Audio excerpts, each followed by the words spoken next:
Andrew walks out of his meeting completely exhausted. After 3 long days of negotiating, he has finally worked out a deal that is sure to get him a promotion, despite the fact that he has an early flight back to New York in the morning. Andrew decides to have a few drinks at the pub across the street. He has been in London for 3 days and has not seen any of the city. He cannot live without at least visiting a pub, he thinks. He quickly crosses the street and walks through the blue door of the pub. He notices a coat rack next to the door and carefully hands his jacket from one of the hooks. Andrew does not really consider it to be his jacket though. It was his father's jacket, but it was passed down to Andrew after his father died last year. Almost every memory Andrew has of his dad involves him wearing the dark red coat. Andrew walks to the bar and orders a drink. After he has finished, the bartender asks if he wants another drink.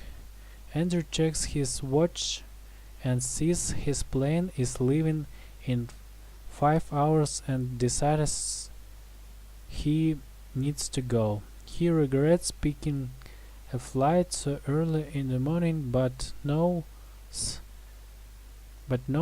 he will be able to sleep in the plane. He pays for his drink, grabs his jacket and leaves. It has gotten much colder outside since Andrew went into the pub, so he slips his jacket on. At least he tries to slip it on.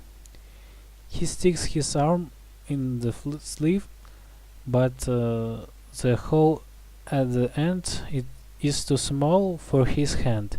He tries the other sleeve, but the jacket is too small to stretch across his back. He takes it off and looks at it. It looks like a shrunken version of his jacket. He checks the pocket and finds a wallet that is definitely not his. He opens it up and sees an ID with a picture of a woman. Her name is Erin. She has dark brown hair and green eyes. A cute girl, Andrew thinks, but he does not have time to worry about that. He returns to the bar and checks the coat rack. His coat is gone. There are 3 black coats and a brown one, but not a single red. He walks around the bar thinking that maybe Erin got caught and put his jacket on, but there are no women in the whole place. He stands still, trying to decide what to do. He cannot leave his dad's jacket in London, and Erin probably needs her wallet. He types the address from her ID into his phone and sees that her house is only a few blocks away. He can stop by her place, trade jackets, and still more make it back to his hotel with a little bit of time to sleep. He walks through the night. It is getting colder, and his thin shirt does not keep him warm. He finds the house and knocks on the door. When the door finally opens, the woman standing behind it is definitely not Erin. This woman is in her 80s with bright white hair. Does a woman named Erin live here? Andrew asks her. No, no one lives here but me, she answers. Andrew digs through the pocket of the jacket and hands the old woman Erin's ID. Do you know her? He asks.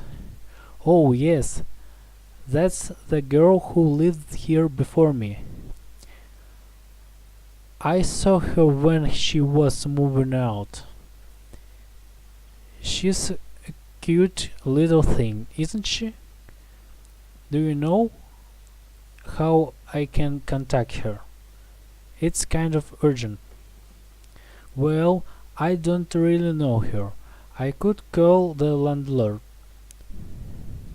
See if he knows anything. Well, if it wouldn't be too much trouble, Andrew says. No trouble at all. The woman invites him in and he sits on the couch. She goes into the kitchen and he hears her talking on the phone. He looks through the wallet trying to find any clues about her, but all he finds are a couple of credit cards and a picture of her and some friends. She must be pretty special, the old woman says as she walks into the living room. Andrew's head jerks up as he realizes he is staring at the photo. Oh no, I've never met her, Andrew says. The woman looks suspicious, but hands him a piece of paper. The landlord says he doesn't know how to contact her, but he did give me the name of a club she likes to go to. I don't know if it'll help. Andrew types the address written on the paper into his phone and sees it is a 10-minute walk away. And he sees that his plane leaves in 4 hours. He thanks the old woman and walks as quickly as he can to the club.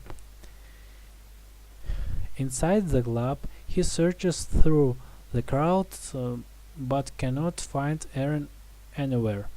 Nobody looks anything like her. He steps outside the club and leans against the wall. He doesn't even notice the woman leaning against the wall next to him, wearing a red jacket that is clearly too big for her. She notices him though. That jacket would be warmer if you were wearing it, she says. Andrew looks up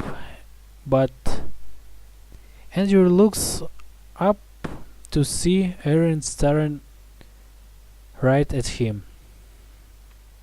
Wait, you're Erin, he says. I know, she says, but that's weird that you know. I've been looking for you all night. You're wearing my jacket. We actually swapped jackets at the pub earlier. How did you find me? She smiles as he says this. Her smile is a lot more beautiful in person, Andrew thinks. It's a long story.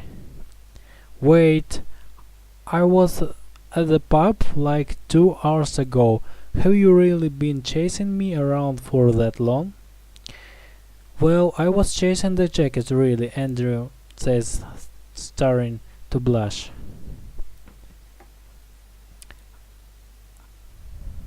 I like a person that's committed to the jacket,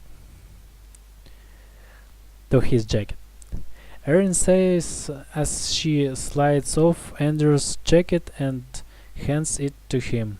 He slips it over his shoulders and feels Erin's lingering warmth. I like long stories. Want to get a cup of coffee and tell me want to get a cup of coffee and tell me about your night. Sure, Andrew smiles at her and knows he will miss his plane in a few hours, but he does not care.